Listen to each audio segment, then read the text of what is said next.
vamos falar um pouco sobre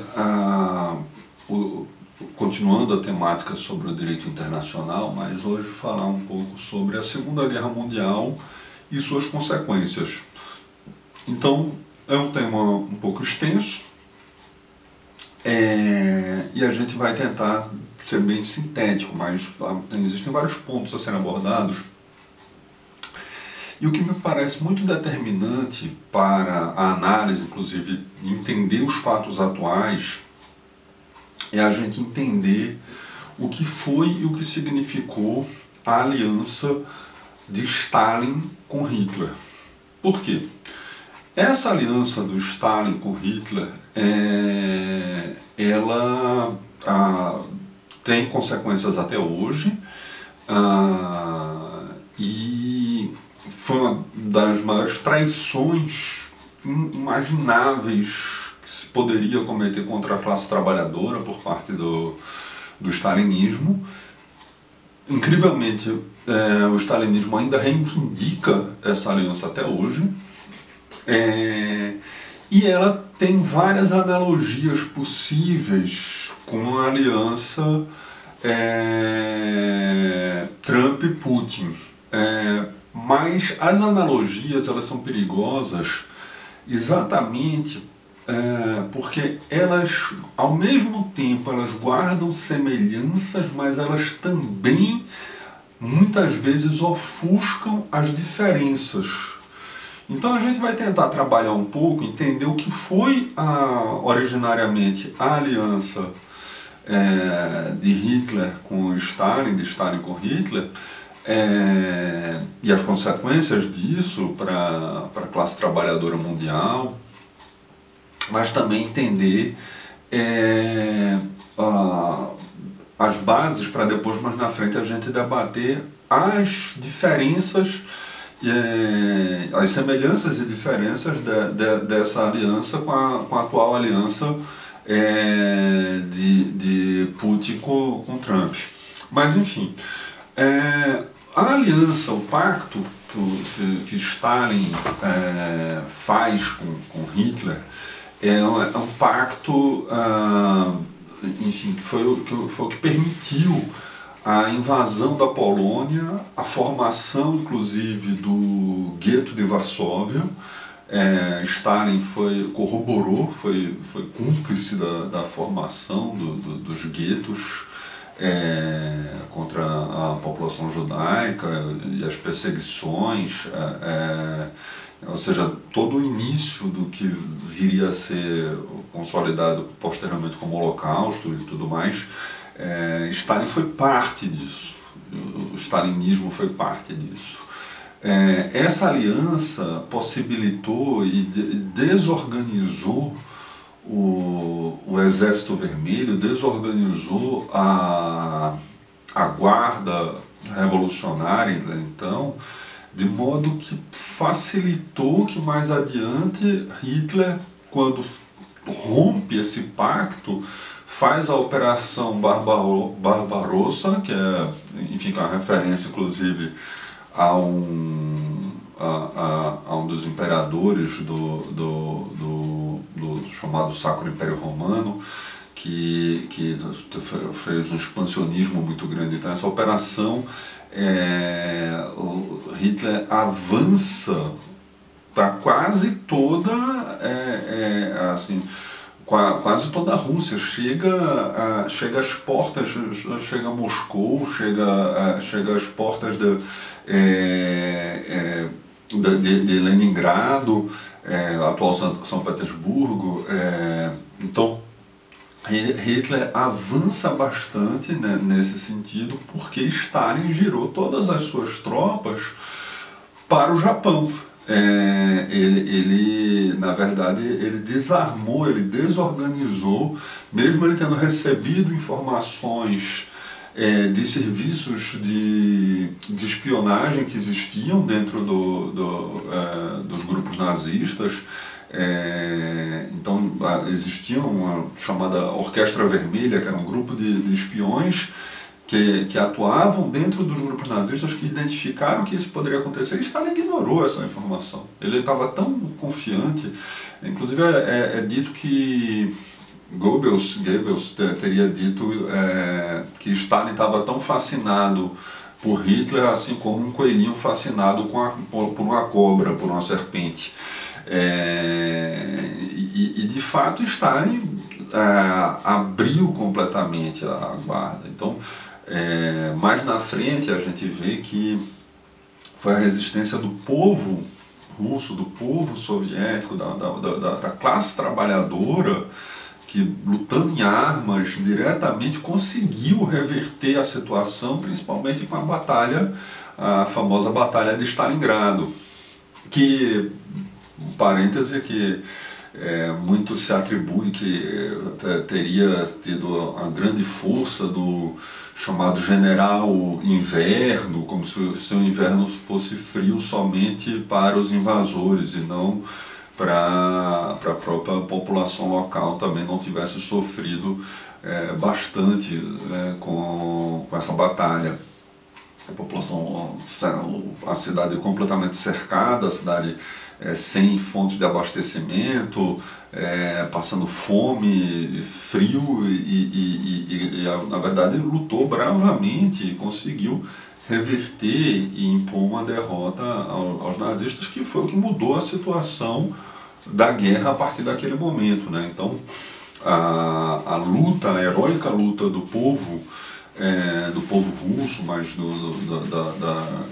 da classe trabalhadora do conjunto, foi o que possibilitou, na verdade, a derrota do nazismo. Foi uma heróica luta da classe trabalhadora, e não só da Rússia, mas de toda a Europa, porque você tinha grupos de resistência muito importantes na França, por exemplo. Você tinha grupos de resistência chamados partisãs na Itália, que conseguem depois, ao final da guerra, inclusive heroicamente, capturar e dar o devido fim para o ditador Benedetto Mussolini, que foi pendurado de cabeça para baixo, morto. E assim que todos os nazistas e fascistas devem ficar de ponta cabeça pendurados, e esse é o fim que todos merecem. Mas, como eu estava colocando, essa aliança do stalinismo com o nazismo gerou uma confusão muito grande no mundo inteiro, na esquerda mundial. Gerou uma confusão, inclusive vai se expressar depois, mais na frente, em várias formas várias expressões disso assim vão acontecendo. Tipo, uma forma interessante é quando a Revolução dos Bichos, né, o George Orwell, ele expressa isso de uma forma bem interessante, quando ele coloca um porco igual ao humano, e o porco, na verdade, é a representação do Stalin e tal, e ele, na verdade, do porco para o humano não teria diferença e tudo, mas essa, na verdade, e aí muitas pessoas passaram a achar que o stalinismo e o nazismo eram a mesma coisa.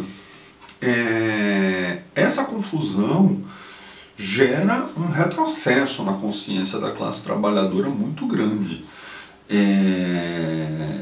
E é um perigo, porque aí a gente precisa aprofundar agora o tema do caráter de classe de cada Estado, da burocracia dirigente e a diferença dessa burocracia dirigente para o caráter de classe do Estado em si. Então, esse é um tema que é necessário a gente aprofundar bastante e ter muita atenção. Bom, um escrito muito importante do Leon Trotsky, foi uma coletânea, na verdade, de correspondências e de artigos dele, que se chama Em Defesa do Marxismo, em que ele aborda o tema que é o chamado antidefensismo. O que é exatamente o antidefensismo? O antidefensismo foi uma corrente de pensamento, uma linha de pensamento que se estabeleceu dentro de um setor da esquerda, que entendia que, ao equiparar Stalin a Hitler e dizer que Stalin e Hitler eram igualmente ditadores, sem levar em consideração o caráter de classe do Estado soviético de então, dizendo, já que são igualmente ditadores, então voltamos para a estaca zero e a gente agora tem que voltar para uma revolução contra uma tirania como outra qualquer, e não tem que se defender o Estado soviético, porque o stalinismo já degenerou completamente o Estado soviético. Essa deformação de pensamento vai também trazer consequências até hoje, porque até hoje existe, depois a gente vai tentar abordar melhor, mas o que se chamaria de antidefensismo tardio, ou seja, aquelas pessoas que acham que foi uma vitória triunfante da classe trabalhadora ter derrotado o stalinismo, sem levar em consideração que, na verdade, o preço disso foi ter levado à restauração do capitalismo. E, na verdade, a restauração do capitalismo é, por si só, um retrocesso civilizatório. É um retrocesso... Depois a gente vai aprofundar melhor sobre a restauração do capitalismo, mas, voltando aqui à questão do antidefensismo, e localizando nesse momento histórico do pré-Segunda Guerra e o início da Segunda Guerra, que é quando o que acontece ao fazer essa equiparação, e a gente vai ver que é uma equiparação equivocada,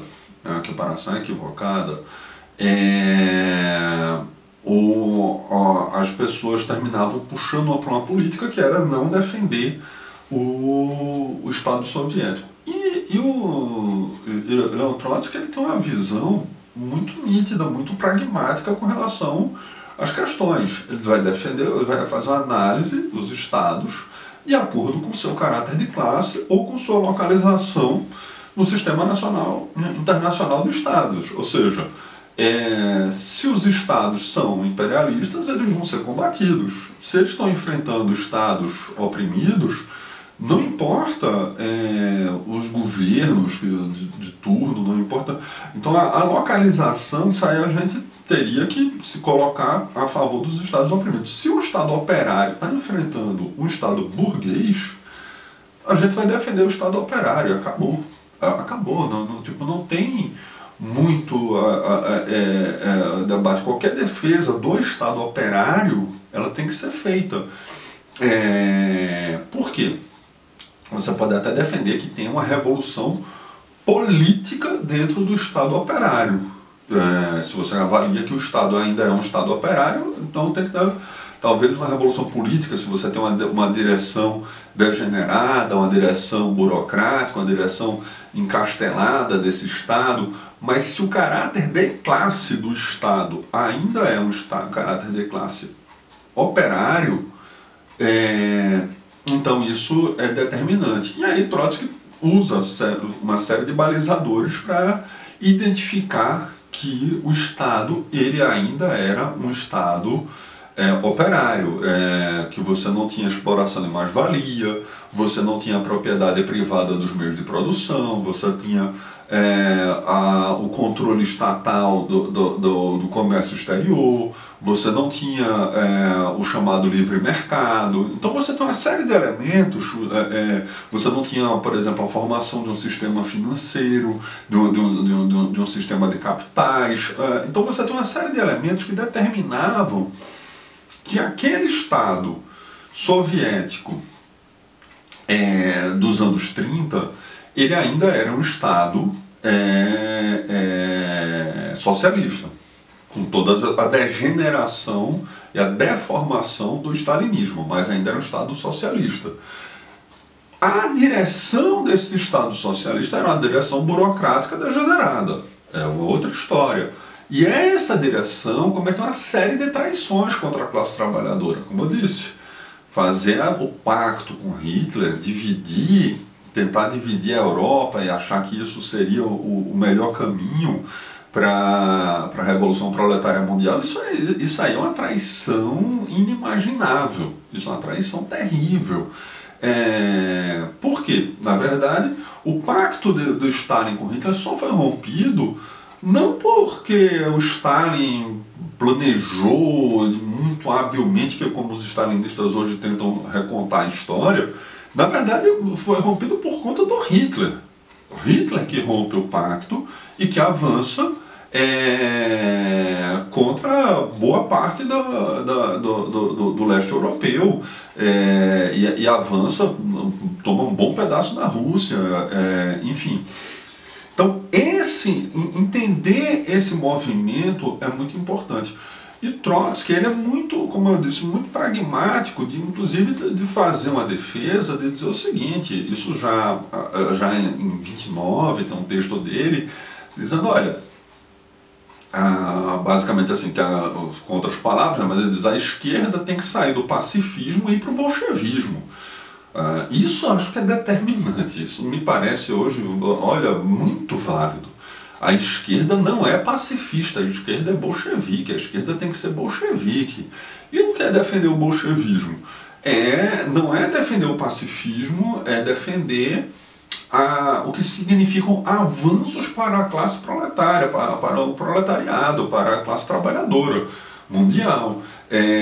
Então, por exemplo, num dado momento tem um enfrentamento na Geórgia, em que o Exército Vermelho intervém a favor da classe trabalhadora da Geórgia para garantir a tomada do poder. E o Trotsky defende isso pragmaticamente, com muita tranquilidade, tá entendendo assim? Então, se a gente for pensar até historicamente, na verdade,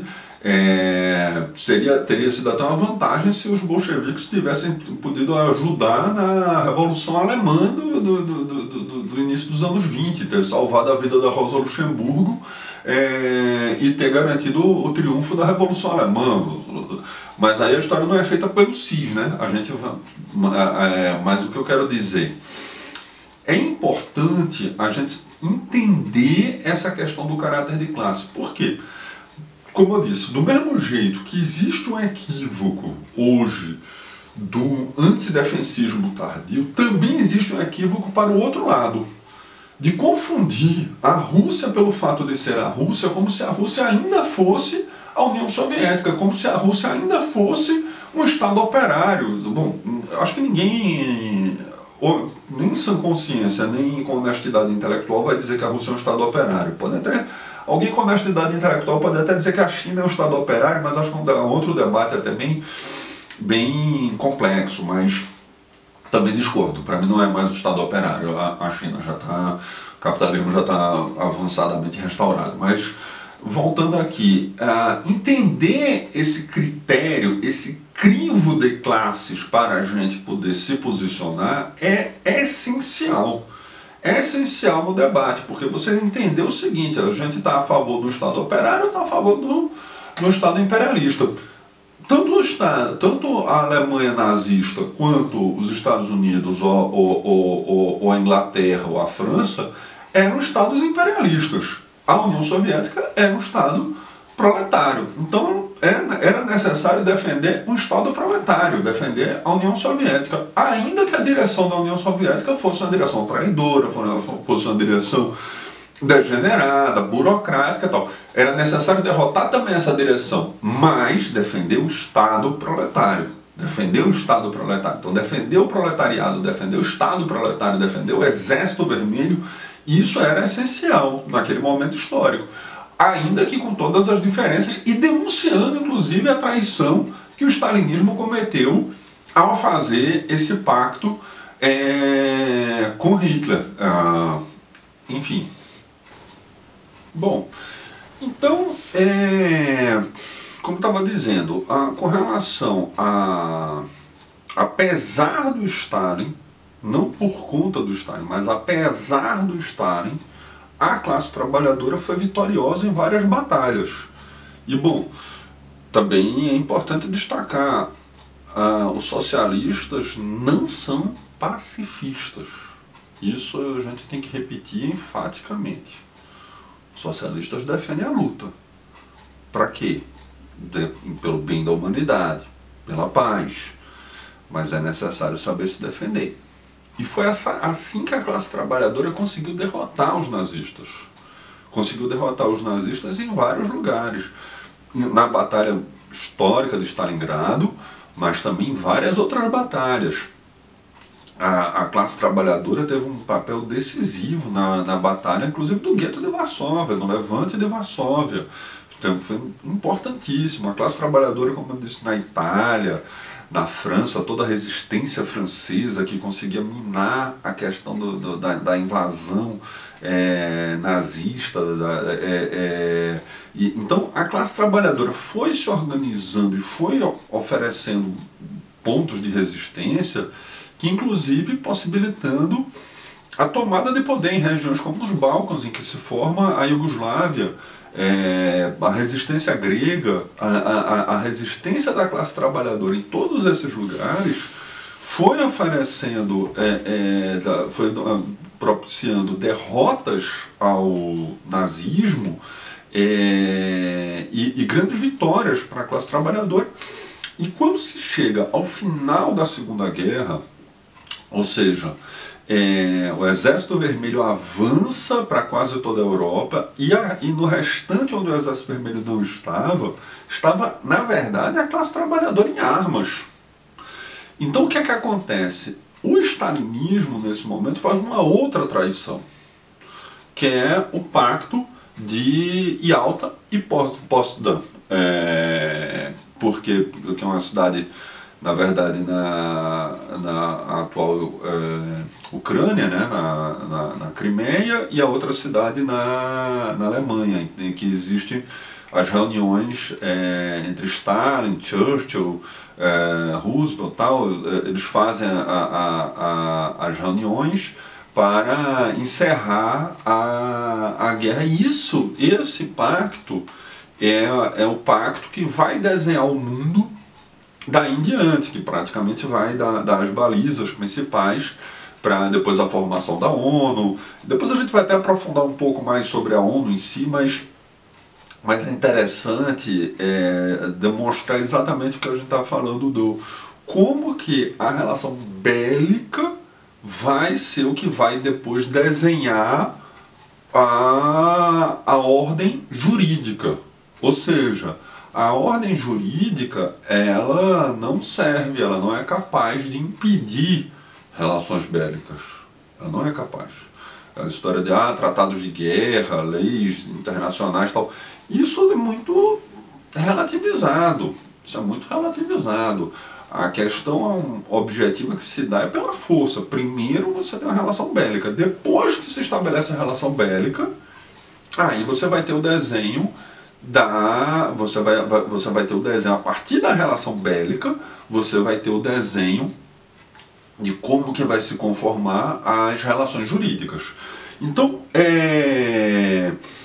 esse tratado de Yalta e Potsdam, que o Stalin faz com as nações imperialistas, em que ele pactua, em tese, há um avanço dos estados operários, mas é um avanço que, em última análise, foi bastante limitado, na verdade. Por que eu digo isso?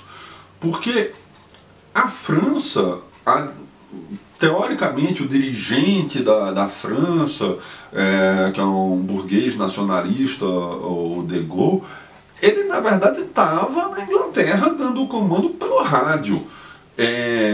Na França, o proletariado estava diretamente em armas e inclusive com a grande influência, na verdade, não só do Partido Comunista, mas eram direções proletárias, eram direções da classe trabalhadora. Era a classe trabalhadora que estava no fronte lutando de fato mesmo.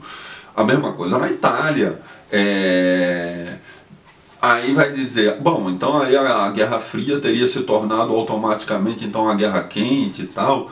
Não necessariamente, não sei se o imperialismo ia conseguir topar uma situação dessa, mas, por exemplo, quando na Iugoslávia o general Tito assume o comando, inclusive ele passa a ter sérios enfrentamentos com Stalin. Até tem um caos, né, que dizem que o general Tito mandou um recado pro Stalin dizendo assim: olha, você já mandou 7 espiões tentarem me matar e nenhum conseguiu, eu só vou precisar mandar um.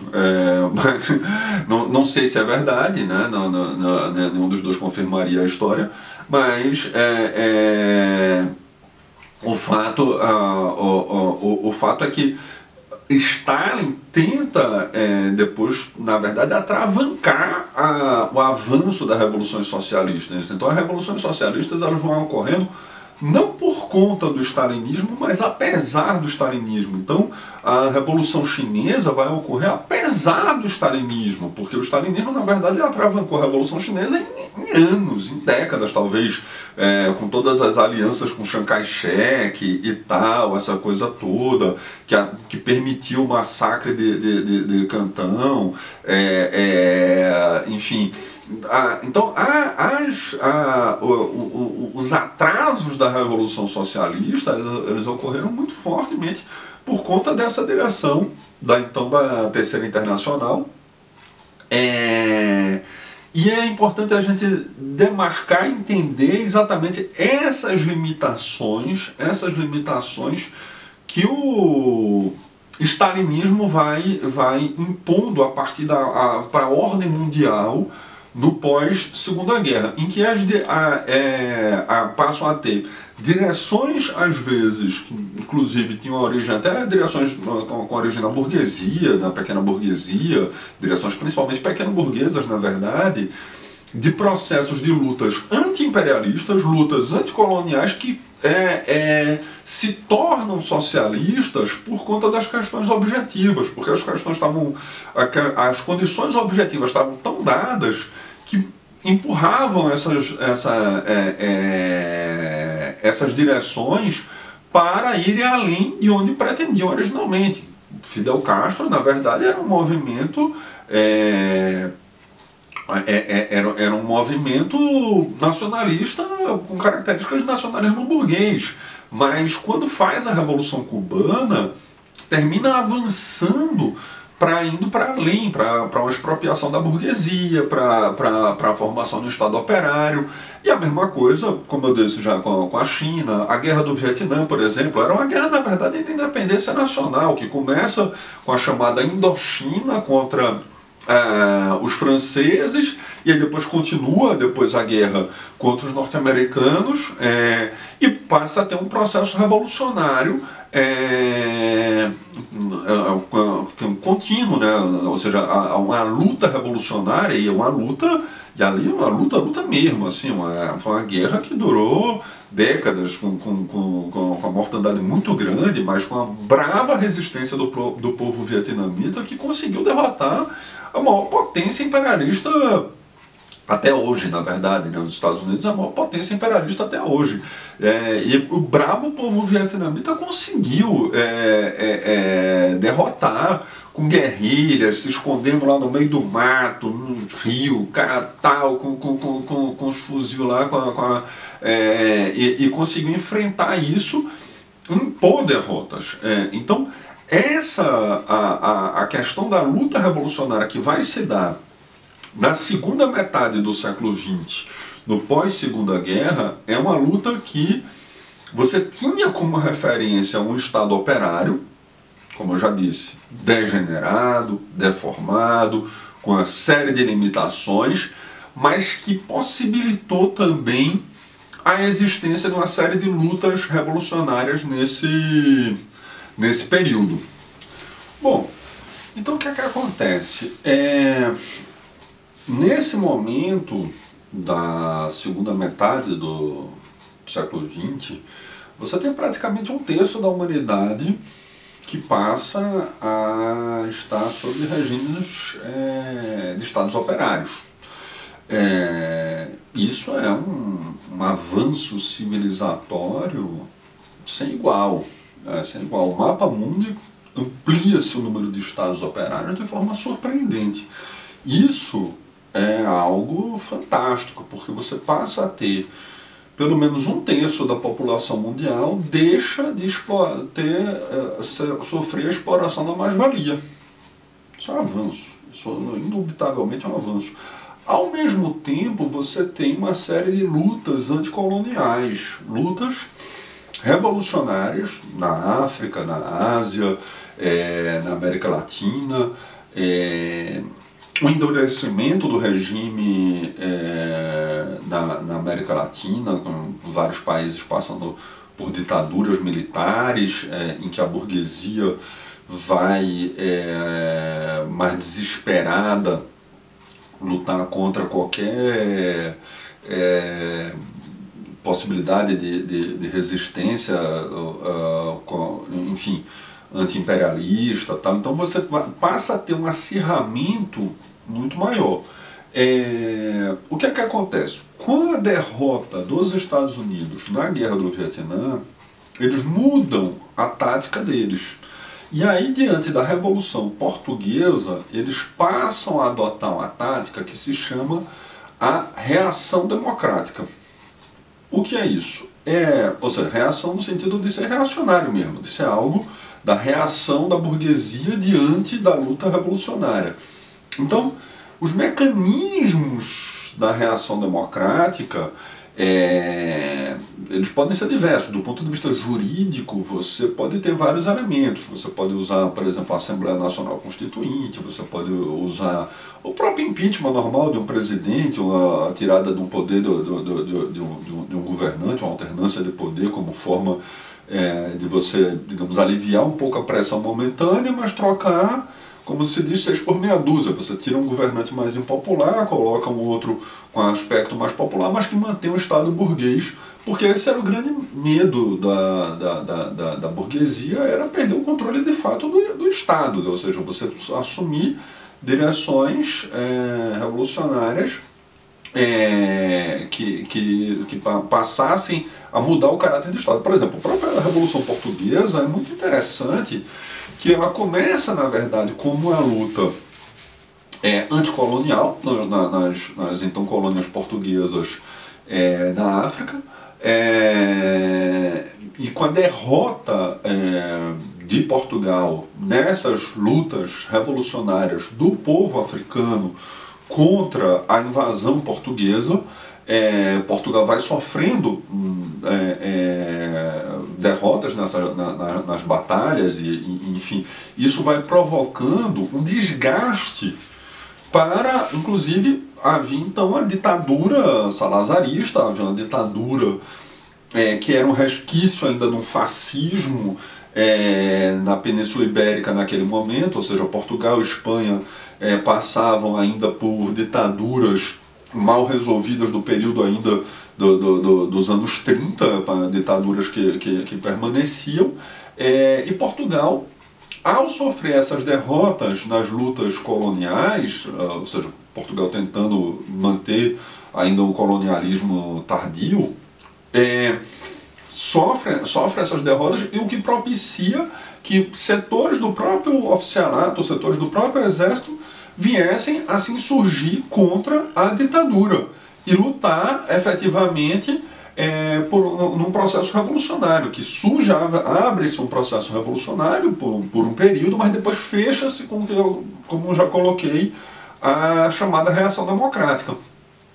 Coisas parecidas com isso vão acontecer na América Latina, por exemplo, os sandinistas, nas lutas na Nicarágua, em que você tem um avanço de lutas revolucionárias que derrotam o Estado burguês, derrotam o exército do Estado burguês, mas são insuficientes para poder consolidar depois um projeto socialista.